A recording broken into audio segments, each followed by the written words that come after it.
गंजाम जिला कवि सूर्यनगर निर्वाचन मंडलीर बहुचर्चित कवि सूर्य युव संगठनर एक गुरुत्वपूर्ण बैठक मंगलवार सन्धार कवि सूर्यनगर ठारे अनुष्ठित होइछि।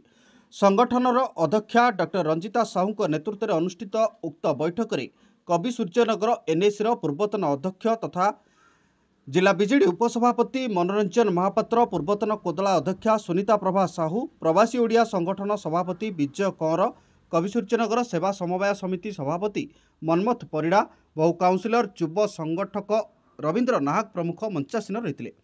कवि सूर्यनगर निर्वाचन मंडलीर विभिन्न उन्नयनमूलक कार्य संपर्क में आलोचना होइतिला। साधारण निर्वाचन को आखि आगरे रखी समस्त कर्मकर्ता और संगठक माने एकजुट होई काम करने को मत प्रकाश पाइतिला। आगामी निर्वाचन में बिजु जनता दल को दृढ़ समर्थन करने सहित कवि सूर्यनगर निर्वाचन मंडली में बिजु जनता दल किपरि मात्राधिक भोट पाइब से दिगरे समस्ते जत्नवान होगाकू आह्वान दिया।